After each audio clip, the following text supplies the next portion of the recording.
Live anyway. What the hell is up, everybody? We just went live and we lost Charles, but hopefully he'll be back. Either way, we'll get him in one way or another. Today we're joined by Charles LaRocca, maybe, of the Bourbon Street Shots, Charlie Gonzalez from the Bird Rights, and then Lynn Burton of ESPN 1420 in Lafayette. Gentlemen, been waiting for this one. This is our fifth round table. Charles and Charlie are OGs, but Lynn is new. I've been on Lynn's show a few times, ESPN 1420. This man knows his pels. So very excited about today's show. And we'll jump right in here, skip the pleasantries so you don't have to sit through that.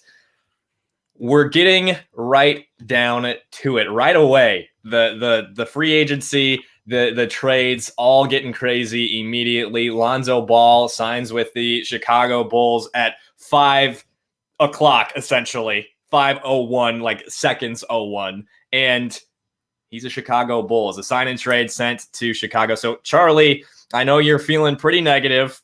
We're going to start it with you. What did you think about the Lonzo Ball sign and trade, what they got in exchange, the money, all of that? To put it bluntly, I don't think anything makes sense right now. There only one person could allow for Lonzo Ball to be a Bull, and that's, well, I should say one contingent, and that's David Griffin, Trajan Langdon in the front office of the New Orleans Pelicans. Those are the only people that allowed Lonzo Ball to become a Chicago Bull. They had matching rights on his restricted free agency. They had all control. They either showed their cards too early, saying there's no way we're going to match. We're going to let him walk. They showed their cards too early in their pursuit of Lowry, which clearly was way too loud and well documented publicly, especially when you compare to the Jonas Valanciunas trade that was made that kind of popped up out of nowhere, or pretty much any of their transactions. Generally, they've been pretty good about being quiet, but the Lowry deal was, or the Lowry interest was exceedingly well documented by a lot of reputable people. And in doing so, I feel like they really showed their cards and kind of screwed themselves to begin with, put themselves behind the 8 ball, got minimal return. A lot of people are out there saying that, just wait, there's more coming. There's going to be more stuff folded into XYZ, whether you're folding it into the Memphis trade or folding it into Lonzo RFA or this, that, and the other. And maybe that's happening. But they ultimately got rid of an asset, a very good player in Lonzo Ball, and got minimal return for him. So they're not going to be able to flip those individual players, Satoransky or Temple or the second round pick that they got, for anything remotely close to Lonzo Ball's value. So as far as I'm considering, like, that's just a total failure. When you have all the power, when everything is in your hands to maneuver and handle this situation, they just bungled it. They bungled the Lonzo Ball top to bottom, in my opinion. Whether you wanted to keep him or lose him, they just did a bad job. A very good player might be hyperbole, in my opinion. Charles, I'm very sought after player. Yeah, very sought after. Okay. Charles, why don't you go ahead? What did you think of the Lonzo Ball trade, what they got in exchange, the contract that they offered him, all that? So I think in a nutshell, and this might catch a lot of slack, just looking at the contracts from 4 years, 4 years, 85 for Lonzo and 4 years, 47 for Graham, I feel much safer paying Graham 4 years, 47. Now that's just in a vacuum, because that doesn't go into the cost that it took to get that contract, a first round pick. You gave up on paper the better player, and you lost the pick. You gave the better player, and you got Satoransky and Temple, who are solid players. But to me, if that is a loss, because ideally, you would want Chicago sending a first to Charlotte, and then you're getting Graham back, and they're getting Lonzo. That's to me is how it should have went down. But the fact that I think Griffin's getting squeezed, and we see that happening because everybody knows the Pelicans need to win right now. Teams know that. Teams know that we're desperate. But overall, I'm less upset than Charlie is, because I know the asset wise, it's terrible. You're giving up an asset, but I don't think it's that big of a deal. And I think right now, if you're looking at on paper, the players we got back, we got a backup guard, 2 solid backup guards. Graham is a tactical downgrade than Lonzo on paper, but I think for what the Pelicans need him to do, he does fit. So if you're tasking me and I'm looking at the roster, I think we're better today at this point in the year than we were before. So I'm not as upset as Charlie, but I think anybody would say that this free agency has been a disappointment to start off, especially when you consider what was on the table for Lonzo at the deadline. In essence, they're giving up 2 assets because they gave up their 2022 first round pick and they can't trade their 2023 first round pick because you can't trade 2 years in a row. You have to have a pick. Something like Ted that. Stepien rule. Yeah. Lynn, you've been waiting very patiently. Thank you, sir. Newest addition to the crew of all the roundtables we've put together. What do you think about the Lonzo trade? Anything to add? Anything you disagree or agree with Charlie and Charles?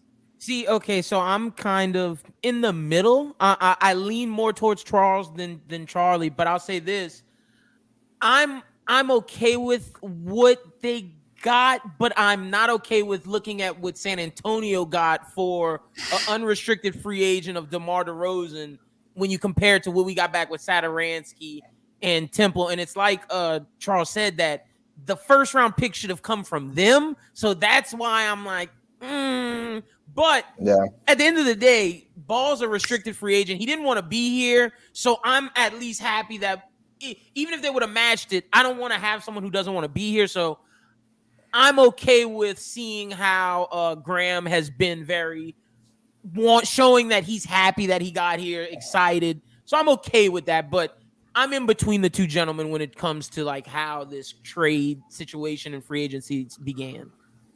I lean more towards Charles. The contract is what made me happy. Like 4 years, $47 million, as opposed to 4 years, $85 million is incredibly drastic. And Lonzo, like the big media outlets and the guys in the NBA say he's going to be good for somebody. And I agree, but the way it can go for New Orleans, which it hasn't gone as of right now, way it could go for New Orleans in terms of adding somebody via trade, adding somebody via free agency, well, maybe in the future now,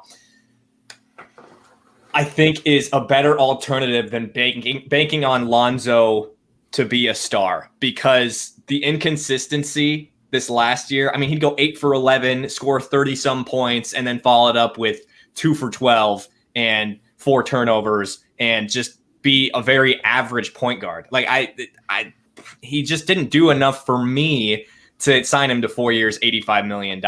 Giving up the first round pick sucks. In essence, not being able to use 2023 in a trade sucks. But also the thing about Devonte is he adds so much more spacing. He's a more consistent 3-point shooter. It's not up and down every night. He's a volume 3-point shooter that adds spacing. There's also the negatives of the fact that he is 6'1" and a negative defensively. I gotta jump because the defense has just taken a walloping. I'm sorry. Like Lonzo may not be this lockdown guy. Now they tried him throughout the season. There was that series of I think it was 2 weeks where poor Lonzo was guarding Luka and going it was he had Luka back to back. Then it was Kawhi and everything like that, and they were throwing at him every night. And I was like, this is not fair. But Lonzo's still a good defender. I don't think anyone would argue that he's a good defensive player. He raises the defensive IQ and ceiling of your team overall. And Graham is just not that. His stats actually skew him pretty well towards being a solid defender. However, individually, when you watch him, the eye test, he's just not impactful. And you couple that with Valanciunas is there, and Valanciunas, in my opinion, is a worse defender than what Adams was, and Adams brought you. So, yes, the offense may actually have an uptick to some degree, but the defense, which, again, was the cause of concern all last year, despite hiring Stan Van Gundy, is moribund. It's just absolutely at the bottom of the barrel right now, comparatively. And I don't know what they're going to do to salvage it. It's not like there's, prime Ron Artest available to come bring in or something like that. So I don't see where they're going to be able to elevate that unless they're hoping for significant improvement that we can anticipate from BI and Zion, which, I guess you hope for. But still, that's, wishing in one hand and, crapping in the other. See which gets filled first. Yeah, I mean, do you bank on, hopefully getting Jackson Hayes back? And is he going to be – is he going to be – yeah, just add to the negativity. Why don't I? But I mean, that length and athleticism, it's difficult to replace. He grew so much in terms of the fundamental side of the game. And, I mean, you don't have that big guy who can defend the Nikola Jokic's, the Joel Embiid's now that Steven Adams is gone. I mean, Najee Marshall's back. That's great. Didi Louzada is going to be back, but where are those two at offensively? Can they contribute offensively? Where is Herb Jones in terms of offense? Because these are three guys who are going to be, I think, pretty solid wing defenders in the NBA. Herb obviously has some room to grow because he's young, but is that going to be enough? Like, where do you go get more help defensively? Lynn, do you have any ideas there?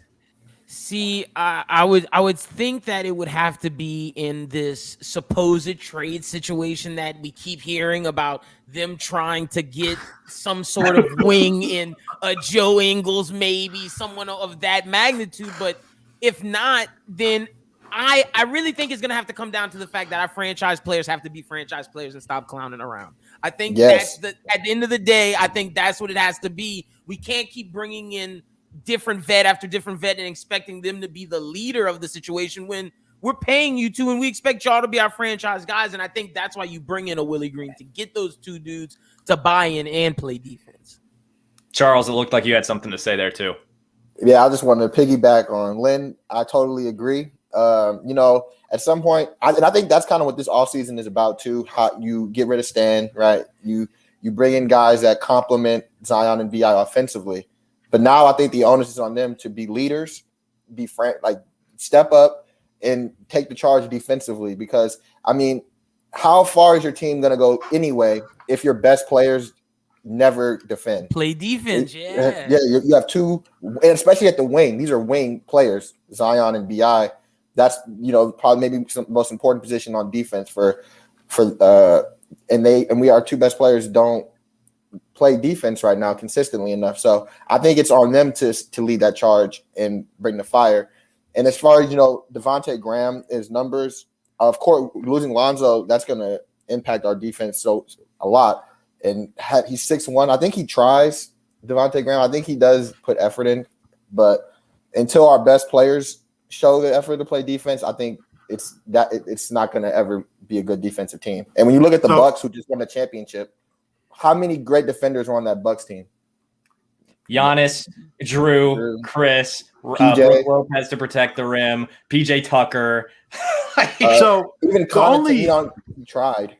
The only counter on that I'll say, and this is not to disagree with you all at all, I 100% agree. Zion and BI both have capability to be good defenders. Maybe not like all-world, all-NBA Giannis or anything like that, but good defenders. They have every tool in the box, and they can do it. But, we look to another generational offensive superstar, not too far to the west with the Mavericks and Luka is no defensive stud. Like, he's just not. He carries that offense pretty much by himself, and he has guys around him that are average to decent defenders. They've schemed out. I know I'm being I'm trying, but that's my point. They're in the playoffs. That team is in the playoffs. Like, that team is winning games. They took the Clippers to 7. Like, that is a team that is just as piecemeal. And again, another team that missed out on Kyle Lowry. There's not the situations are fairly similar in a lot of ways, except they had beef with the coach too. Yeah, they did. I mean, they fired their coach.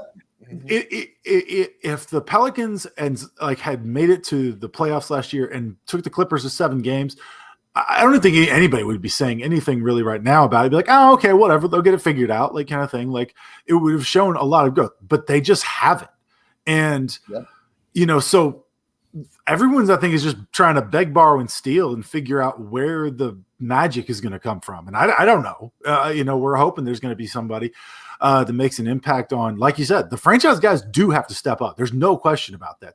You're the guys. Okay, take ownership. BI had that big Zach Lowe article come out before last season saying, oh, you got to push me. I want you to push me. And then, he goes and plays his music so loud that he pisses Stan Van Gundy off, and the whole catastrophe. Allegedly. Erroneous on both counts. Yeah, there was no love lost between them. No. No. it's just like a catastrophe right now, in my opinion, in comparison to the Dallas situation, who has somewhat similar distressed assets and a coaching situation. And you look at both of them, Luka's about to sign $200+ million. Like they're succeeding, they're winning fixes all. Speaking of winning, the Pelicans did a lot of losing in the last little bit of in the last clutch moments of games. And well, they get a guy who's pretty clutch late in Devonte Graham. You look at the numbers, he's able to put up some pretty solid numbers late and hit some clutch shots. That's a positive, right? I mean, I think, well, he's a shot maker. He's a shot creator for himself. Also, dishes out assists. I'm pretty sure not this season, but last season, he dished out 7.5 assists a game too. So he's a creator offensively. He did that while scoring 19 points per game too. You have to look at the season before last, because without the LaMelo Ball, when he was still doing number one, and let's not forget when BI was most improved, LeBron was saying how he thought the most improved was actually Devonte Graham. Yeah. Oh yeah. And like the fact that he's doing that at 6'1" is huge. At least to me, I think that shows a lot. And he wants to be in New Orleans. Yeah. Yeah. And when you talk about Graham too, like just look at what he's built of too. He's a 2nd-round pick, 4 years at Kansas, who like the guy is a ball player, you know, like he wants to go out there and compete and win. And if you look at his shooting percentages in the nutshell, it doesn't look good. He's sub 40 across the board, but he shoots 9 threes a game. He shot 8 threes a game. Majority, and he shot 3 2-point attempts. The majority of his shots are coming from 3-point range. Of course, he's gonna, you know what I mean? It says I'm not surprised that he shoots a poor percentage. And when you look at the film, the Pelicans didn't have anybody last year that can create off the dribble threes. There's nobody, no one, and that was a big hole on the roster that I think getting Graham for $14 million, you solve that problem now. You got a shot creator that can hunt 3-point shots, and on a team-friendly contract for the next 4 years. Like, I'm totally in love with the Devonte Graham signing. I think with other moves, pending other moves, of course. But I think, I like this one. Look at this one, guys. Thank you, Lord. Oh yeah, Reed City 5. Appreciate it. Let me pour one out for the. I just can. It's so visual, like just yeah. I can see it. Yeah. Right. Let me get the cognac. Pour 3 out for that. Jesus. Right. The thing too about Graham is obviously it's improved spacing based off what we're talking about with creation off the dribble. And Zion shot like 60% field goal percentage last year with Steven Adams down in the paint too. And I think we're going to see Brandon Ingram attack the basket a lot more this year. We saw it very, very little last year with how clogged everything was. This is a net positive. And like you said, Charles, assuming they add more and continue to add, especially wings and somebody that can guard at the point of attack. I really think this is a net positive. There are negatives, but ultimately there's a net positive there, I think. Offensively, I love it because you add Jonas Valanciunas to the mix, who can be this stretch the floor, open up the lanes for Brandon Ingram and Zion. You have Graham on the other side. It puts shooters around him. It depends on who's that last guy you put in the mix. But everything you said, I definitely expect to see Brandon Ingram driving more because of this. Yeah. Well, let's go ahead. I'm gonna say let's all make sure though. Valanciunas ain't he ain't Brook Lopez, at least not yet. Like he can. I think he has the potential to get there. Like we could see like a Lopez-ish leap where he is pulling threes this year. I don't know if Lopez-ish. I don't know what I said. Yeah, that'll work. I tried. There you go. I meant to say ask. I don't think I said that. I meshed it. But he eats at the rim. Now, granted, it's not like he was playing before with like a bunch of star shooters. John Morant and exactly Steph Curry. So they were able to get that done and coexist. So I don't think they can't figure it out. Trust me, I like we talked about before. I love Valanciunas as a player. I hope he works out. I would love nothing more than him to be successful here, and especially with Zion. But they've got a lot of work to do. Willie's got a lot of work ahead of him to figure out how he's going to blend just on the offensive end. And that's not even, and we're not even talking about defense yet. So, I mean, like defense might end up being a curse word by the end of the season. You might get censored just for saying the word defense. But it's interesting. I like where Lynn, I like where your head's at with that. Like, I don't disagree. Like, I like where JV can be.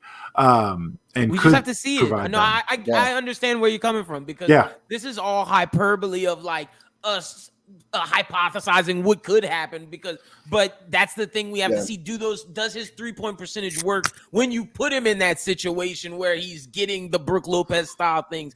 That's what we're gonna have to see if it does work then. Yeah, for me, when it comes to Valanciunas, I think the biggest difference is going to be with Adams. You didn't have to guard him, even down low. Like, you could just put a small guy on him, and you can wall the paint off of Zion. With Valanciunas, you can't just put a small on Valanciunas. You will abuse that, and I think having a guy that can actually be a threat to score inside. Because I mean, even with the paint clogged, Zion still put up 27 on 61% shooting. So that doesn't worry me. I think having a guy that he can actually dump off to, with the ability to finish, is going to be huge. Or and doesn't have butterfingers. Yeah, it doesn't have exactly. What a concept! The Zion JV pick and roll is going to be absolutely menacing. Like that. There's no question without that. Because if you've got Bi, Nah, and Devonte space, like spotting up, or even just running any sort of motion, that is going to be a devastating 1-2 combo, because you just basically have like Thor and the Hulk rolling at the rim. Yeah. It's going to be amazing. And think about moments when Brandon and Zion can't score, and it's like, oh, well, the young guys can't get it. You can go to him. He was Memphis's second best and first best player sometimes last year. 17 and 12. 17 and 12 is what he put up last year. Compare that to Steven Adams' numbers. It's like he essentially doubled what Steven Adams put up. And, it's not all about the stat sheet, but that's a big point too. Also, Nah has an opportunity to really take a leap this coming year. He has to. Talking about Nah on the that's the X factor. Definitely. He absolutely has to. Like, it's not even an opportunity. Like, for this team to be successful next year, based on where they are at this very moment in time, and the missing out, Elliot, like you pointed out today about Tim Hardaway Jr., like missing out on big wings and guards like that they've been unable to land. It's essential that Nah is a good, very good defensive player, checking people all over the floor at the point of attack, and also a solid offensive player. It can be like he can be their fifth option now, really, like easily. If he's in the starting lineup, Nah can be your fifth guy. Most improved. It's possible. It's on the table. Would love to see it. We'd love to see it. And now, question for you guys. Now that we're talking about the backcourt, this is an excellent one from a listener. Who is the starting point guard? Is it Graham? Is it Kyra? I don't think Kyra's ready for that. I mean, is it Nah? He's a combo guard. I definitely prefer him at the 2 as opposed to the 1 for sure. He said it himself. He's a 2.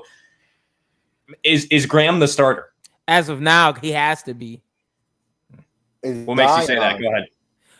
Just as of now, because he's the guy with the most experience out of our guys in the situation who I feel comfortable with. But again, I think it'll be a situation of him and Point Zion running the facilitation. We can't forget about Point Zion, but unless we pick someone up who, I don't know, maybe a Reggie Jackson. I saw people in the comments talking about that, but as of now, it has to be him.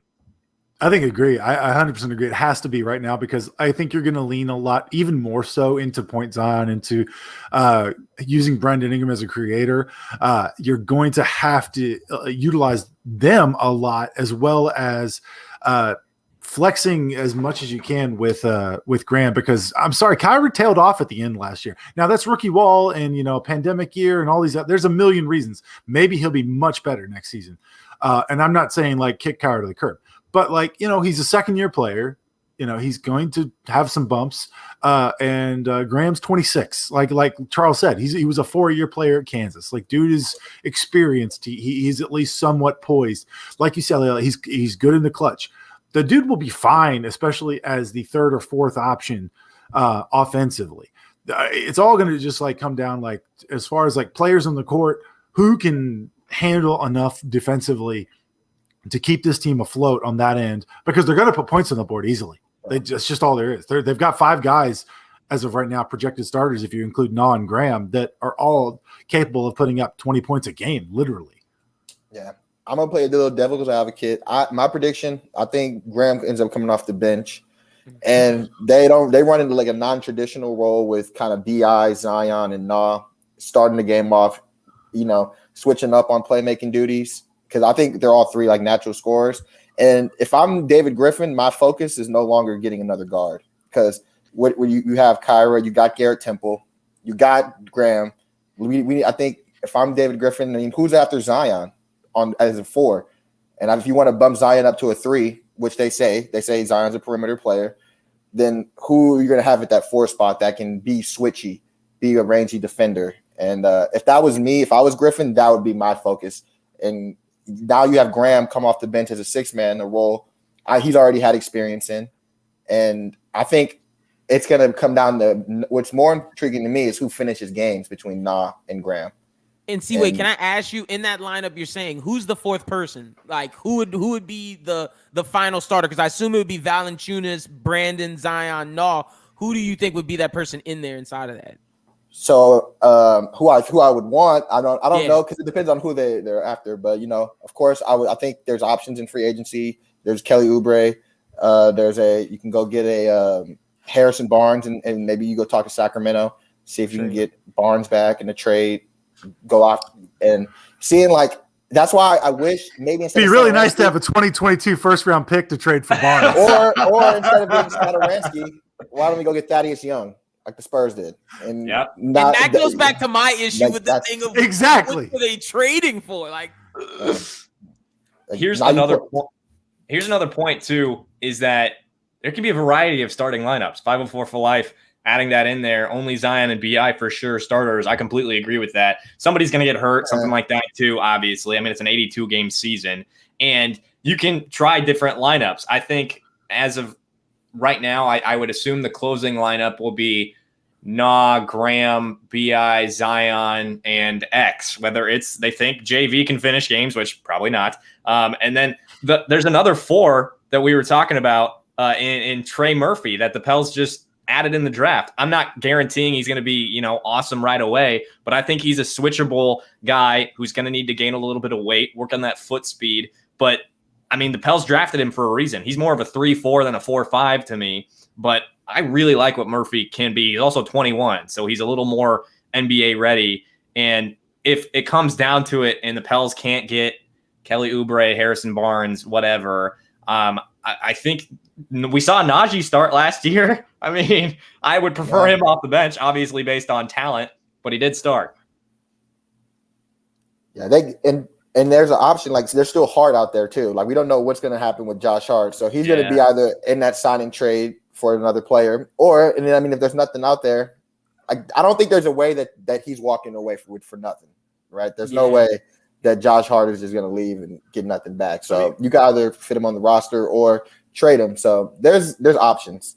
It is 9:37 Eastern Standard Time on August 3rd, and we have currently 15 players on the roster, not including Josh Hart is restricted free agent, and Willie Hernan-Gomez. Like they have a ton of players right now. It's kind of insane. Yeah. And so obviously, quote unquote, something's going to happen. Like I know everyone's been saying something's going to give, but I just don't know what or where. I think I've seen people hypothesize about, Joe Ingles or some other options. Buddy Hield's been thrown around. I just don't know how. Chris, I love you. Hey, what up, Chris? Go ahead. So it's going to be very interesting to see how they're supposed to pull a rabbit out of a hat, considering they don't really have a hat anymore. I just don't see where they're going to be able to pull. Hart's he's a good player. He's not extremely valuable. If you want to add him, and I wouldn't necessarily want to flip him for Harrison Barnes if I was Sacramento. I wouldn't want to do that unless it's purely a money move. So wherever they're going try and upgrade the roster. Like Charles, you're exactly right, though. I totally agree with you. They need a 4-3-3-4 versatile forward that can be able to hit shots and defend multiple positions, just to be that kind of plug and play person. People talked about Larry Nance, but even Zach Lowe today on the Low Post said the whole Larry Nance rumors were all kind of impossible. Like they were drummed up. Cleveland loves him. It's not true. So I was really hoping for Nance myself, and then we lost James Johnson today to Brooklyn. So everything's great. Yeah. How do y'all feel about Justice Winslow?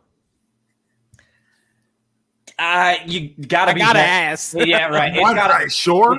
It's gotta be vet minimum. Like that's the only way you take that guy on. I don't know the last time he played basketball. It's the same thing as Zach Collins for me, and he just got 7 years, $22 million with the Spurs. Yeah. As long as the Pels don't walk away with something like that, like I'm a little more happy. Solomon Hill, I think that's all a little PTSD for all of us. But Charles, would you feel the same way about Justice Winslow? It seemed like you were saying something there. Yeah, so I would say Justice Winslow's fine. Another guy I would prefer over Justice Winslow just because the injuries scare me. And I think they kind of fit the same role in the same boat. And surprisingly, he's somehow only 25, is Stanley Johnson. I think that same kind of role. And I think he's a little, I think it's price point with those guys. If you're taking a lottery, if you're just going out taking a flyer on them, like look at Campaign for the Suns. He was a meme. Campaign was a meme player. And now this year he was in the finals hitting big shots. Just got paid. So if you get Willie Green, that's what you get him for, to get the most out of these players, to bring the best out of them. So I wouldn't mind taking a flyer on Johnson or Willie Green, or not Willie Green, Johnson or Justice Winslow, someone like that, if the cost is cheap. Hey, Charles, you ain't wrong. Willie Green might actually have to play for this team at this point. Like it's not far off. I know. Player coach coming back, Bill Russell style. The fact that you just said that Stanley Johnson is that you just said Stanley Johnson is 25 has me shook. Like there is that dude is 25. Yeah, he's young forever. And you could get him so cheap too. I mean, his value is at the floor right now. And I mean, when you look at free agency, there's a couple different guys that are kind of around that level that the Pels could take a flyer on. I mean, Rondé Hollis Jefferson, that's a big guy you can add. People have been talking about him for a long time. And I mean, there's other guys that are around. Kelly Oubre. I mean, and that's been mentioned a few times. Are there any other free agents you guys are aware of that you want the Pels to go after? And we'll talk about trades next, but free agency, any guys left out there that you guys are intrigued by? Lynn? I'm looking at the list right now. If we need a point guard, I wouldn't be mad going back to UL's own Alfred Payton for like a small flyer type situation of some light money. I wouldn't be mad at that. But if we're going after like forwards, 4s, 3s, 5s, maybe taking a flyer on we're talking about Stanley Johnson and Alfred Payton. Like, y'all want to this is bleak. Hey, let's bring Uncle Lee back. I was literally about to say, can we get each one back? Because I at least like him. Hey, wait for it. Eric, Chris, don't use profanity in the chat, please. Thank you. One of the other guys I had on my list here, Paul Millsap is still out there. He's aging. He's a switchable big. He's a veteran, not somebody that I necessarily am huge on. I would prefer not to pay him a lot of money. Patrick Peterson. Patrick Patterson, I think. Yeah. Patrick Peterson. He's great too.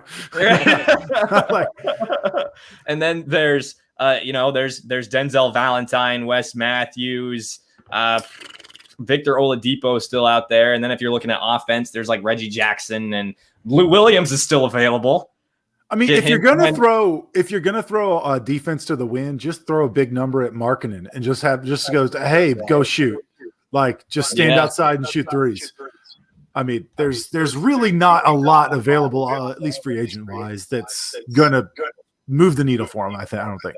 Yeah, these guys are available for a reason on day 2. You know what I mean? So They're not. They can help, but if you're counting on anything big from any of the players left, I think it shows where this free agency has gone for the Pelicans. I even as I'm happy with Devonte Graham, I think if you were to ask Griff, he would say this is not how he planned it to work out. Yeah, that Tim Hardaway Jr.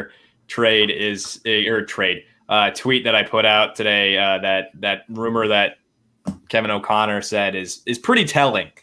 From what I've heard, he is, along with a few other of the big names that were available in free agency, that the Pelicans tried to throw money at and it didn't work. So that sucks. Are you guys in the boat of I'm glad we didn't overpay, or we should have, or I wish we would have gotten somebody else? Where do you guys fall in that realm? Because we didn't really address it that much. Charlie, you go ahead. Well, we are 24 hours into what would be the wait time in order to wait and see whether or not Charlotte matched on Devonte Graham. So I believe it's 3 days on restricted free agents that they have time to match. So if 3 days, I mean, not to say we're not going to know, but 3 days would theoretically have ticked by, and then get him for not giving up a first round pick. But really, it's just like all comes down to that Chicago return being so negligible, and then not being able to move that for Graham. Because if that was the case, even if you just got one pick from Chicago, then you moved it over for Graham, I don't think anybody would really be all that upset right now because they have so many options. But the fact that they moved back 7 spots in a good draft, then they dealt another pick next year. They've dealt another pick just to get Graham. They're not going to be able to trade their 23 pick, which had the most value at the deadline, to upgrade the team again. So they've just really hamstrung themselves for the next 9 months to a year, depending on how things go, unless they're able to swoop in and just get somebody on a trade that they're lucky with. Lynn? I'm kind of leaning with Charlie. I'm kind of like, we have to just see if a trade can happen, getting some sort of wing that way, in trying to see the Ingles, the Barnes, like Charles said, Buddy Hield as well. One of those guys in a trade. That's what I'm looking for. If not, I really don't know where the help's going to come free agent wise. Yeah, and I think the fact that Tim Hardaway Jr. did decline that shows how we're looked at, like the perception of the team in the franchise right now from outside of the organization. Like, I'm pretty sure, in the organization, I think all that noise in us as fans, because we pay attention to stuff, like, it's not, we realize, it's just about winning. But to people that don't follow the Pelicans every day, if you're a player and you just hear about the Pelicans, like, to a non-observer, we don't have a good reputation, fair or unfair. So I think, until that shifts, until we start winning, counting on free agency is always going to be a gamble. Like, there's a reason we gave Solomon Hill $48 million. It's not because Dell Demps wanted to, it's because that's what was out there, and that's what we have to do to get free agents. You have to overpay. So until that changes, and the way that changes is just simply winning. And I think if you look at the roster we have right now, it's good enough to compete for a playoff team. And when we look at Luka's situation, the Dallas has struck out on everybody. They still made the playoffs, and I think now the pressure is on our best players. We can hound Griff into the, he messed up. He signed Eric Bledsoe. He signed Steven Adams. We know what he did. But the bottom line, I think we look at our roster, it fits better than it did last year. And it's now the training wheels are off on BI and Zion. Like, you guys got to go out there and win some regular season games. Like, I don't think that's too much to ask for. To a point you just said, Eric Bledsoe and Steven Adams are gone. And as of right now, I think even with, the negativity that I'm saying here, I still think this roster is like mostly pretty talented enough to make the playoffs. I thought last year's roster should have made the playoffs if they just, don't play Eric Bledsoe. But now guess what? The Grizzlies have it. They have Bledsoe and Adams, and they have lost arguably their best player from last season, or their second best player from last season. So in my opinion, you're jumping Grizzlies as far as the quote unquote, power rankings on paper right now. And the Spurs. The Spurs are dead. Yeah, the Magic's gone.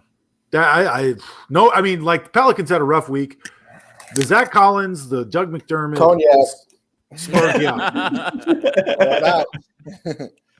It's over. There's Popovich better come back from Japan real quick because it's not looking good over there in San Antonio. And Keldon Johnson better be better than Zion already. We'll see how that shakes out for him. Hoping for you, Spurs. Anyway, speaking of the regular season, this roster being better, personally, we still got to talk about trades, but since we're on the topic, I'd like to think that Willie Green will actually put something together that's conducive for the roster to be successful, like actually have a little bit of fast pace, unlike trying to set everything up in the half court like SVG did this last year. And I mean, I just think this team overall got better once Willie Green was hired. And I know this hiring happened a while ago. It's not necessarily in the moment, but I haven't really talked about it with anybody else. I loved the hiring of Willie Green. I think it's huge for what they want to do in terms of keeping Zion around. Just it's purely based on the fact that Willie Green is not an asshole. To put it bluntly, that's the way I feel about the whole situation. No, you're right, and the fact that every player that's played for him has come out and said he is such a good coach, but he knows how to be stern. You know what you want from him. It's very open.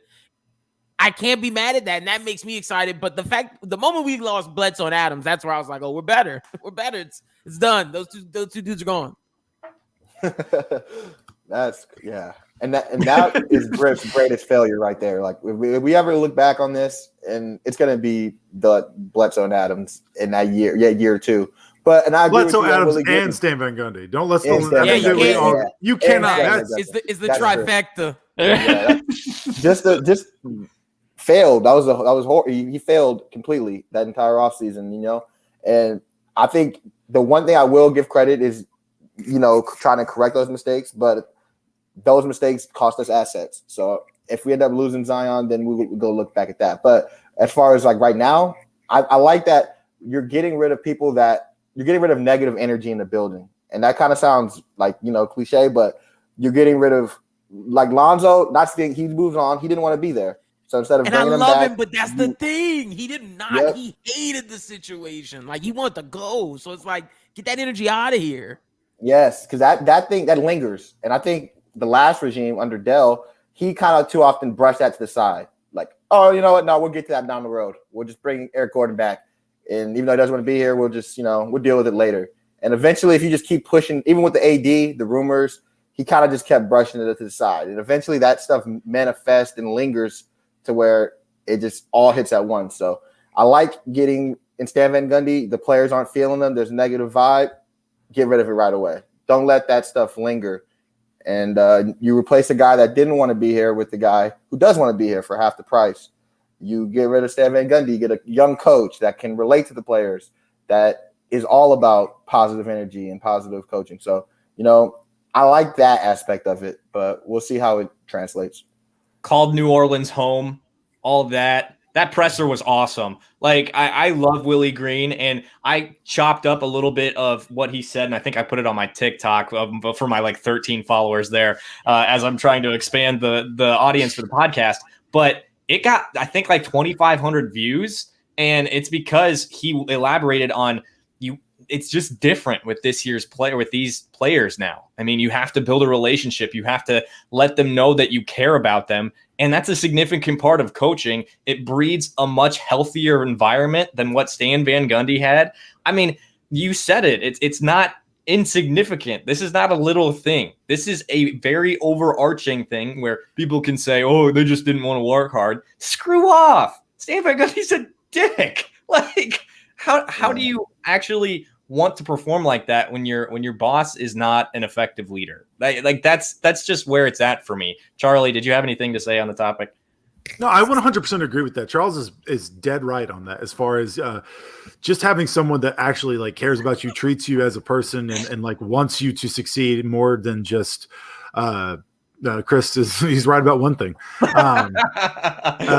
more than just X's and O's and trying to win basketball games. Now I do want to say, like, Van Gundy couldn't have come into a harder situation. He shouldn't have taken the job, but dude coming in on a pandemic with like no training camp, a lot of team turnover, like it was a total disaster. Like they shouldn't have fired Gentry last year, like just because it was already going to be a mess and disaster as it was, and it just hindsight's 2020. Like, you can't say it's perfect, but there was just a multitude of mistakes that led to that situation. But all that said, they did need to get to a point where the energy is better. I think Graham, in like Charles said earlier, in a vacuum, I think this is a great switch out. I think despite his limitations as a defender, despite his size and other issues, he does give an energy and a playmaking level that is consistent with Lonzo's, while also being like just a better influence and still a decent shot maker. And then if you don't have Bledsoe gone, that's obviously, addition by subtraction. Getting rid of Adams, that's, some people were much more happy than others, but still he was a paint clogger. There's no question there. There's a lot of benefits that have happened. How they have gone about getting there has been a pretty much like, tire fire. They've hit every, branch on the way down of the tree, so to speak. But if they can get one or two other guys, preferably like, a vet or two that can help continue to stabilize the locker room, play a little defense, for God's sake, maybe, please, I hope, I beg of you. They should be in a fine position. They really should. Like, ultimately, like, things are looking, quote unquote, dour, and they look kind of like foolish. And a lot of people are chiding them from national media, and rightly so, but simultaneously they're not that much worse off. Like, they really aren't. Not Sacramento. So. Yeah. And we got to also, like, I know it doesn't feel like it, but it's only going into year 3. You know what I mean? And Zion did not play his rookie season. Like Zion, and I know David Griffin catches a lot of slack for where we're at, but let's be fair. The first year a pandemic, Zion comes into camp to the bubble out of shape. He has to leave, comes back in. So like, how can anybody account for that? And I think the biggest thing with Griff is that I want to see these first round picks start translating to wins. You know what I mean? Like, I want to see I want to see Jackson. I want to see Trey Murphy and Kyra. And I think I'm a little slower on Kyra, but be productive. I want to see step forward from him. And Trey Murphy is supposed to be ready to plug and play. Like, it's time for those guys to, especially Jackson, not specifically, to take on bigger roles, because the rest of the draft class is the 4th pick you traded for, the DeAndre Hunter. He's producing on a winning team, balling. When he's not all hurt. The guys around Jax when he's not hurt. But it's time to see, for me, his draft picks start producing, and then that's what I'm more critical of, and that's what's going to ultimately, hey, is this team a fringe playoff team to a surefire playoff team? Is seeing those young guys. And that's the thing. It's like we said originally, B.I. and Zion, y'all got to make this your team, but then it's those other guys like Jackson, y'all got to step up and be the guys that lift those two dudes up, because if not, then that's where we get to the issue. Instead of looking veteran, it's like, might have to look inside, even though we do need those veterans, but inside the building has to start producing a lot more. Oh yeah, and I really do. Obviously, we don't know what's going on with Jackson. For God's, I really hope that dude comes back. He can be just lights out fucking good. Like, excuse my language, that's the second time I've sworn on the podcast tonight. But he can be lights out good. Like, he hit those 3 threes in one game. He's using his athleticism effectively. I mean, that dude is a 1% of 1% athlete. Like, he can be something real if he just, could not get arrested. Would you guys agree with that? I love Jax. I got all the Jax stock. I got his Top Shot. I got his cards. I think the same thing. I see the vision. I see a guy who came into his own last year at the end of after the All-Star break. Him and that looked like they figured out how to contribute on the NBA level, and that's why I'll give Stan a little credit. he couldn't inspire, but I think he did help coach those guys. Those two, because not even credited him. Right, Nall was the only one that said. What was the Instagram post? He was like it sure was a roller coaster, yeah. right? Yeah. But see ya. So now, okay, we talked about the possibility of maybe adding some of these fringe guys free agency. We referenced maybe going after Ingles and maybe even Bojan from Utah, the Barnes or Buddy Hield from Sacramento. Is like, how does this happen? Like, what moves are made in order to get those guys? How do they warp it into this trade? And do other teams send assets their way? Is there a different way they get somebody else?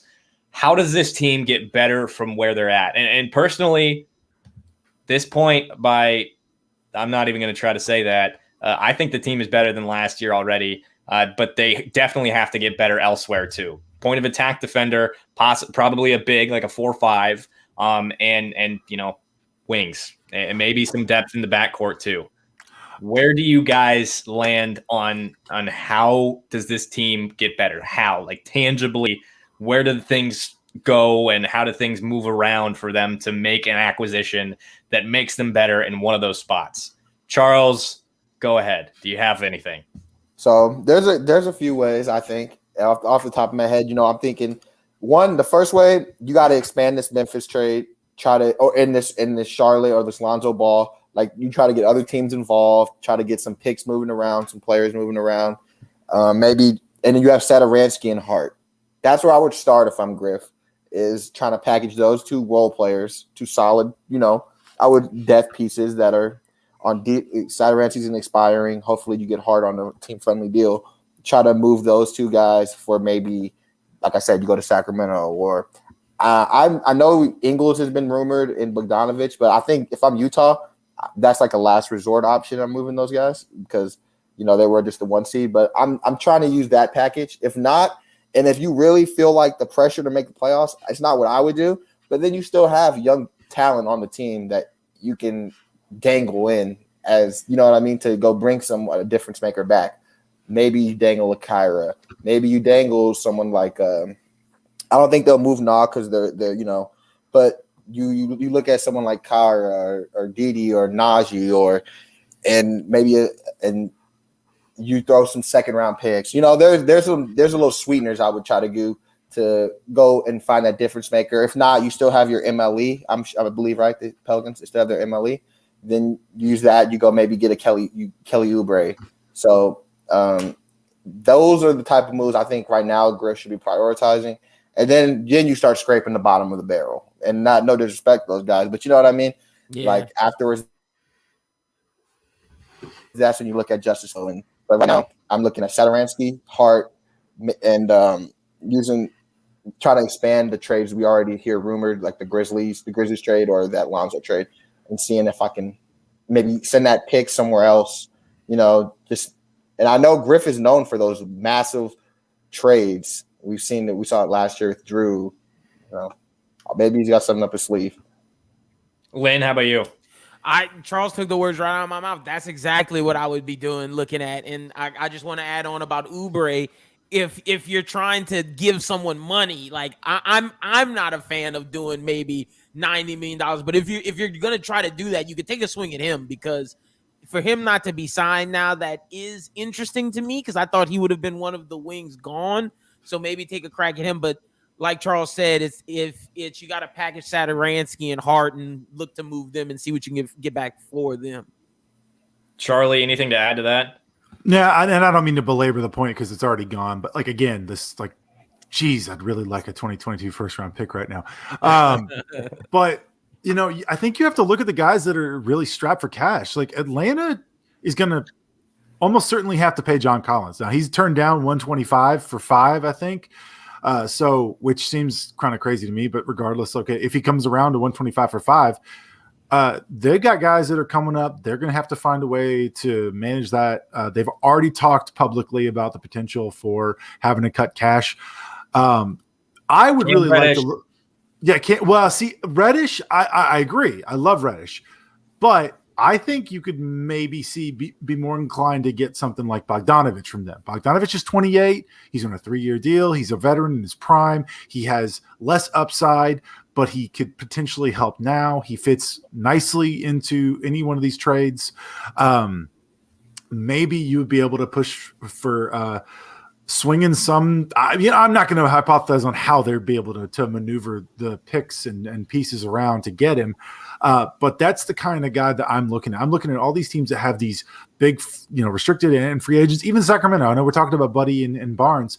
The reason we're talking about them is part because they're looking at paying Rashawn Holmes, 4 for 46 or something like that, depending on which number you've looked at. So there's a lot of other players that you might be able to attain purely because of the cash situation from other places. And that's what I would look at. That's why I look at Barnes and I look at Bogdanovich. I'd like to get like a veteran, versatile player that might be able to plug in multiple situations.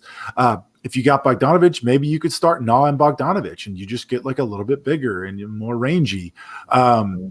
Guys, I really want Reddish. Don't worry. Like I know the comments are saying Reddish. I wanted us to draft Reddish. I was all for Reddish. I love the guy out of college. I really wanted Reddish at 8 when they took Jax. So it's I would love Reddish. I just don't know if they can attain him. And even if they do, then they're going to have to pay 4 guys from that same draft class at once, which creates its own mess of problems. Yeah. And go ahead. Wasn't Reddish? He was rumored to be available at the deadline, right? For Lonzo, was that one of the little rumors thrown out there? There was some speculation. Yeah, I mean, don't even get me started on passing up on Lonzo deals from the deadline. Yeah, and and Cam is supposedly he and Zion are better friends than Zion and RJ are. I heard that on Twitter. I don't know if that's a thing or not, but like what the Hawks did this last year, they just loaded up on wings, and look where it got them. I mean, obviously Trey is absolutely a hooper. Like that dude is the definition of a hooper. And the thing about adding Bogdanovich is we know that dude is just a Pelicans killer. So it's like you add him and take away from the other team, and he's a bucket too. I mean, Danilo Gallinari's on that team. What happens there? Gallo would be awesome. I mean, trust me. Oh my gosh, I'd love Gallo. They loaded up on wing shooters. And what do the Pelicans need? Wing shooters. There you go. And what it comes down to is, and this is something we've all said. I'm just going to reiterate it to hit the point. You're looking for a team that wants to make space in their cap. That's what you're looking for in order to bring on somebody, i.e., I mean, Utah, they just paid Mike Conley, so that's why they would want to give up Joe Ingles or Bojan Bogdanovic. The Kings are strapped, so adding Barnes or Buddy Hield. Barnes is more of a defender, but he can hit shots. He's not Buddy Hield, but he can hit shots. He's been to the championship with the Warriors and all of that. I think if the Pels make one move like that, and then, put Herb Jones on a 2-way and open up a little bit of space in terms of adding a free agent like a Kelly Oubre, and they're able to afford all of this, taking big steps in the right direction. That's what's happening, taking big steps in the right direction. I agree, Ellie. I think if you're able to get like one player like this, one $15 to $20 million player that is, quote unquote available. I don't say that, but someone that's superfluous to their team, but could make a serious impact to the Pelicans. If you're able to do that, and then, like you said, use your MLE and go after Oubre, go after whoever, take your pick of one of the random players available. But preferably for me, someone that like is hungry, someone that wants to be here, someone that's really, out to prove themselves. Like Oubre, I like, obviously he's a local kid and everything, but he's got up and down. So, I mean, but that's just one name. There's a lot of options that they could.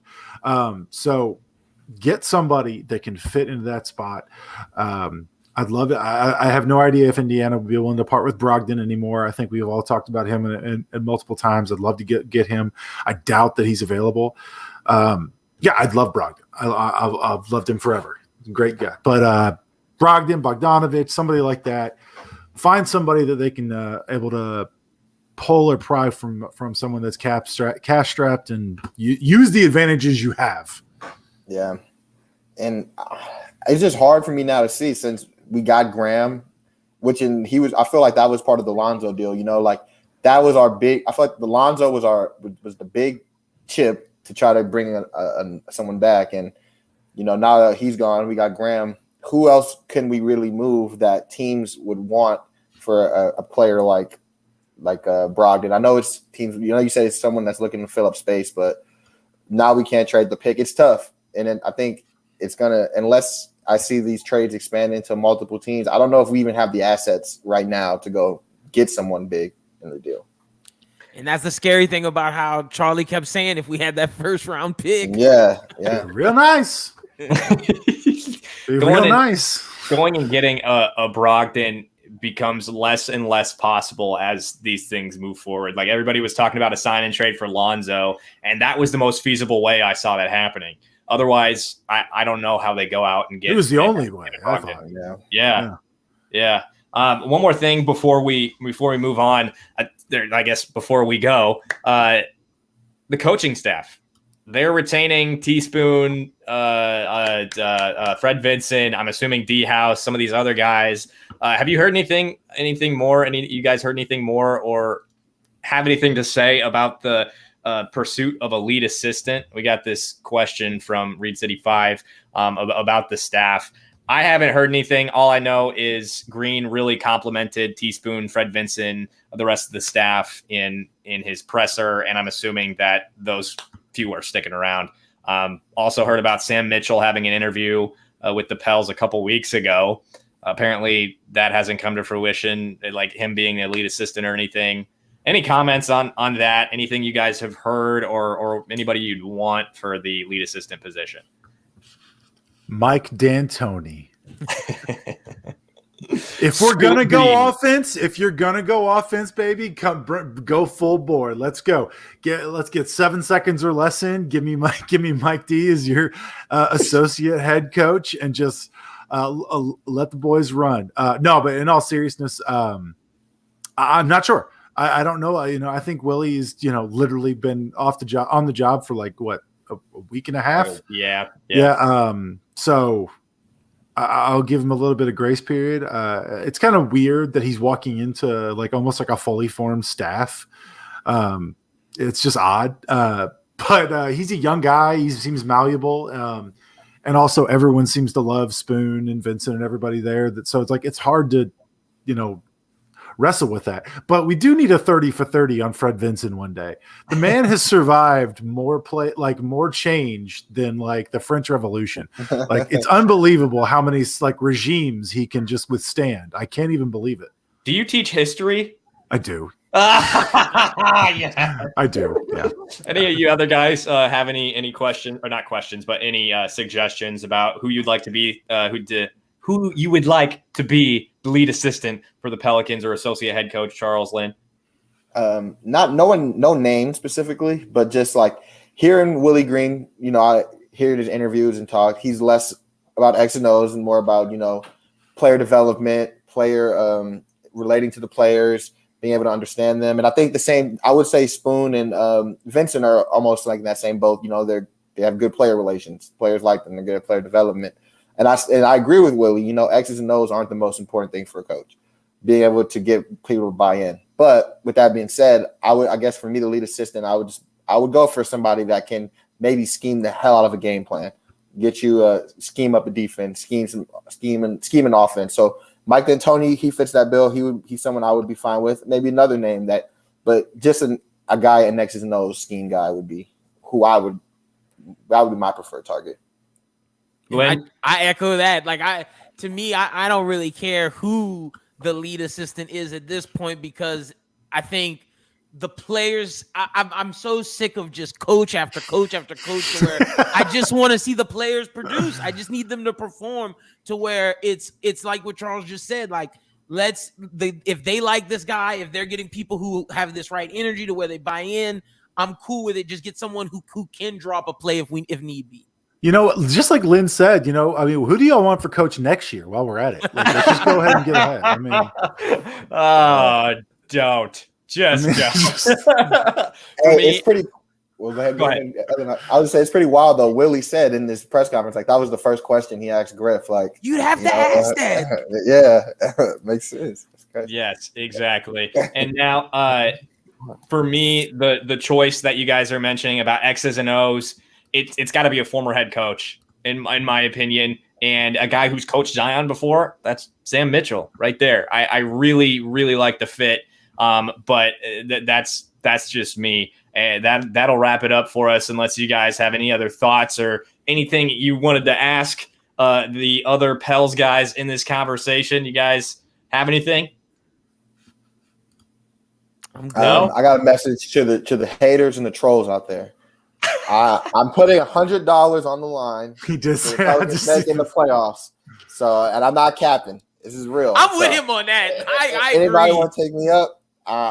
Yeah, right. Let's do it. And I'll add Big Perk, and maybe we can get a funding going for Pelicans fans if he wanna run his mouth. So anybody running their mouth, listen. I'll put a bet on the line. Pelicans make the playoffs. ESPN removes Perkins from television. How about Yes. that? God. Hey, let's start that going. Start a GoFundMe, right? Buy him out. Jesus. I had to watch the ABC draft. I had to watch Henry Golding and like the guy from like all these other random actors wishing like congratulations for getting drafted. I'm watching. Jalen was fine. Shanae was fine, but I'm over here watching the ABC version because I can't stand Kendrick Perkins, for God's sakes. All right, gentlemen. That's the way I wanted to end this podcast, is talking about Kendrick Perkins. So we'll wrap it up there. Thanks so much for joining us, guys. LaRocca 504, CWG the second, and Lynn BWT on Twitter. These guys do great stuff covering the Pelicans. Go check them out. Before you go, you make sure you subscribe, like, drop a comment, all that, your thoughts on the Pelicans. And if you missed any part of this show, you can go back and watch it, whatever platform you're listening to it on, or check out Pelicans Plus on Apple Podcasts, Spotify, Google Play, etc. Thanks so much for joining us, guys. This was Pelicans Plus.